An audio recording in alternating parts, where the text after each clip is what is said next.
कुछ दिन बीते मगर समीर ने अपनी फैलाई गलत फहमी नहीं खत्म की। उसकी दी हुई गलत फहमियों की वजह से क्लास में प्रीति और मेरी उस प्रेम कहानी की कहानियां फैलने लगी जो कभी शुरू ही नहीं हुई थी। क्लास के वे भावी लेखक जो अपने दिमाग में कहानियां बुनते थकते नहीं थे और जिनकी कहानियों को सुनने वाला कोई नहीं होता, उन्होंने मुझे और प्रीति को नायक नायिका बनाकर मानो फिल्में ही प्रसारित कर दी थी। दूसरी तरफ प्रीति ने कभी आकर मुझसे कुछ नहीं पूछा, लेकिन जब भी वो मेरी तरफ देखती तो उसकी आंखों में सवाल होते थे। मेरे क्लास में पहुंचने से पहले ही मेरी मेज पर गुलाब रोज ही रखा होता था। काश कि उसने खुद आकर मुझसे कुछ पूछ लिया होता। स्कूल में पढ़ाने वाला हर अध्यापक मेरे पिताजी या माँ के जानने वालों में से था। सभी की मेरी माँ से अच्छी बातचीत थी। बात कभी भी मेरे घर तक पहुंच सकती थी। और फिर जो आग मैंने लगाई नहीं, उसका ताप बेवजह मैं क्यों झेलता। एक सुबह समीर पार्किंग में अपनी गाड़ी लगा रहा था और मेरे धीमे से कदम क्लास की तरफ बढ़ रहे थे। उस दिन हमेशा देर से आने वाली प्रीति हम सबसे पहले आ गई और अपनी कुछ सहेलियों के साथ ठीक उसी जगह पर खड़ी थी जहां हम खड़े होते थे। अजीब लड़की थी।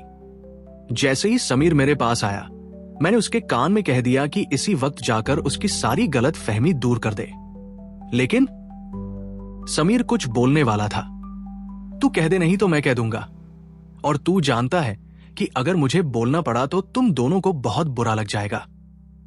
मैं तेज कदमों से क्लास की तरफ चल पड़ा। ऐसा नहीं था कि मुझे लड़कियों से नफरत थी, बस मैं ये जबरदस्ती का रिश्ता नहीं झेल सकता था। समीर के लिए मेरा बर्ताव इसलिए अजीब रहा होगा क्योंकि मेरी जगह कोई भी होता तो इस मौके का पूरा फायदा उठाता। मुझे नहीं पता कि मुझे प्रीति में ऐसा क्या ना पसंद था, जबकि वो हर लिहाज से अच्छी लड़की थी। नहीं समझ पा रहा था कि क्यों और लोगों की तरह मैं सिर्फ मन बहलाने के लिए दोस्ती नहीं कर सकता। खैर, अब मैं जो भी था यही था। जीरो पीरियड के खाली वक्त में मैं कागज पर बेवजह लकीरें खींच रहा था कि समीर फिर एक छोटे से डिब्बे के साथ क्लास में दाखिल होता दिखा। ये कोई तोहफा लग रहा था जो नीले रंग की चमकदार पन्नी में लिपटा हुआ था।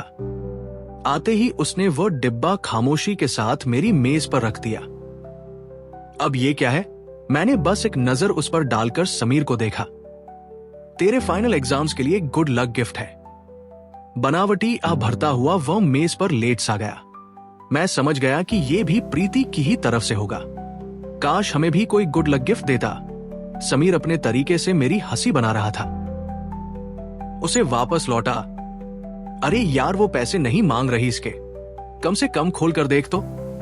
मुझे चाहिए ही नहीं। समीर ने आगे बोलने से पहले एक बार नजर चारों तरफ घुमाई, मानो वह किसी पागल के सामने बैठा हो इस वक्त। यार, बम नहीं है जो खोलने से फट जाएगा। एक गुड लक गिफ्ट खोलकर देखने में आखिर बुराई ही क्या है? मुझे भी कोई बुराई नजर नहीं आई। जरूरत से ज्यादा अच्छा होना भी अच्छा नहीं होता। सच कहूं तो कुछ हद तक मैं भी देखना चाहता था कि आखिर क्या है उसमें। पसंद करने वालों की कमी नहीं थी और गुलाब भी कई मिल चुके थे मुझे, लेकिन तोहफा मुझे पहली बार मिला था।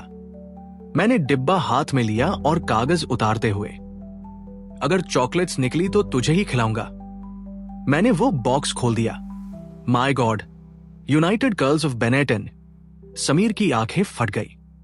ये तोहफा वाकई कीमती था। काले रंग के डायल वाली एक खूबसूरत सी कलाई घड़ी। समीर ने उसे लेकर अपनी कलाई पर लगा लिया। मैंने कहा था ना, she is a princess. Sameer के बाद उसे एक बार मैंने भी अपनी कलाई पर लगा कर देखा। इतनी महंगी घड़ी शायद कभी अपने चलते तो मैं नहीं पहन सकूंगा। एक बार मन हुआ कि रख लेता हूं, लेकिन फिर ना जाने क्यों मैंने उसे वापस उसी डिब्बे में रख दिया। उसे लौटा दे। बॉक्स फिर समीर के हाथ में था। हद है अंश, ये चीपनेस है समीर। किसी का फायदा उठाने जैसी बात है। ये चीपनेस नहीं है। चीपनेस तब होगी जब तू इसे लौटा देगा। सोच उसे कैसा लगेगा। तू लौटा रहा है समीर। सालों तुम्हारा पोस्टमैन हूं मैं। खुद जाकर लौटा दे। समीर तैश मारता हुआ बाहर जा रहा था कि अगले पीरियड की घंटी बज गई और सारे बच्चे अंदर आ गए। उस वक्त घड़ी को अपने पास रखने के अलावा और कोई चारा नहीं था, सो मैंने रख ली। सोचा था कि मौका मिलते ही खुद लौटा दूंगा। प्रीति जिन जज्बातों में आकर यह तोहफा मुझे दे रही थी, मैं उन जज्बातों का मजाक उड़ा देता अगर मैं वो तोहफा रख लेता। मैं जो सोच रहा था वो शायद उस उम्र में कोई नहीं सोचता होगा। अन्य लड़कों की तरह मेरे सिर पर भी पिता का साया होता और मैं भी अन्य लड़कों की तरह लाड़ प्यार में पला होता। और अगर मेरे बचपन पर वह भारी सी जिम्मेदारी ना होती तो शायद या यकीनन मैं भी वो घड़ी रख ही लेता। मेरी कई कोशिशों के बाद भी प्रीति ने उसे वापस नहीं लिया। मुझे याद है कि बात खत्म करने के लिए उसने कहा था, अगर आपको ये घड़ी नहीं चाहिए तो आप इसे कहीं फेंक देना। मैं बस उस दिन भी यही सोचता रह गया कि कुछ ज्यादा ही पैसा है इसके बाप के पास। आखिरकार मैं वो घड़ी घर ही ले आया, लेकिन मैं उसे पहनकर कभी स्कूल नहीं गया। कुछ अजीब लगता था। गर्म कोट अब बदन में चुभने लगे थे।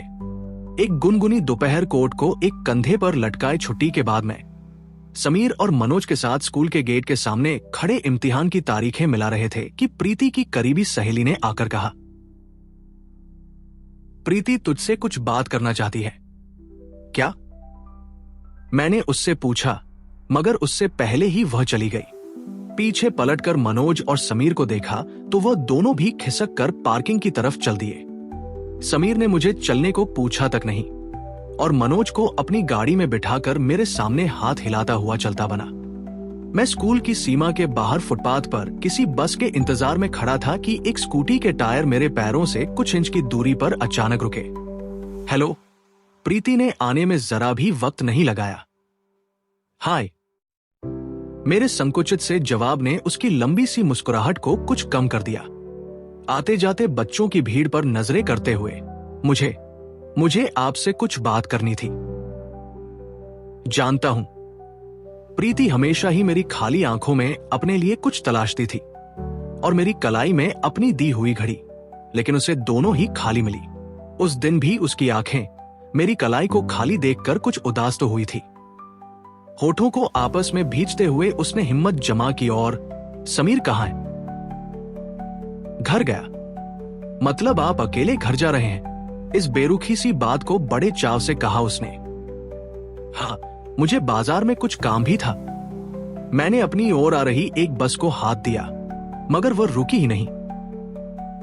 शिट, मन हुआ कि कहीं से उठाकर पत्थर मार दूं उस पर। यहां प्रीति तय ही नहीं कर पा रही थी कि मैं किस मूड में खड़ा हूं। हम दोनों कुछ देर को चुप हो गए। इस बार उसके लिए भी शुरुआत करना थोड़ा मुश्किल था।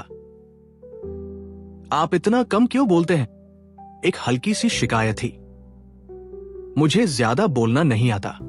इस बार उसे मेरे लहजे में कुछ खटास सी महसूस हुई। वहीं खड़े होकर बात खींचने के बजाय, आप टू व्हीलर चला लेते हैं? पूछते हुए वो स्कूटी से उतरी और उसका हैंडल मुझे थमा दिया। जायज था उसका सवाल, क्योंकि उसने कभी मुझे साइकिल तक चलाते हुए नहीं देखा था। किसी लड़की की गाड़ी चलाना, कम से कम उस वक्त तो मेरे लिए बहुत ही बुरा एहसास था। उस उम्र में ऐसा करना किसी भी लड़के को शायद ही पसंद आता। बहुत ही बुरे मन से मैंने गाड़ी स्टार्ट की। हमने लगभग 2 किलोमीटर ही तय किया था कि उसने गाड़ी किनारे लगाने को कहा। यह जगह कुछ खास तो नहीं, लेकिन देवदार के पेड़ों की कतार से ढकी एक ठंडी सड़क थी। हम सहपाठी थे और शायद हमेशा रहते, लेकिन एक गलतफहमी ने सब उलझा दिया। हमने थोड़ी देर बात की। उसकी बेतुकी बातें, बिना बात हंसना, मुझे देखकर शर्माना, बड़ा अजीब बर्ताव था। लेकिन एक बात सही थी कि वह स्कूल में मेरी मीरा बाई के नाम से यूं ही मशहूर नहीं हो गई थी। उसे फर्क ही नहीं पड़ता था कि मैं उसकी बात सुन भी रहा हूं या नहीं, मैं उसकी बात का जवाब दे भी रहा हूं या नहीं। जिस तरह वह बेवजह मुझसे झेंप रही थी, ऐसा लग रहा था जैसे मैं सांस नहीं ले पा रहा हूं।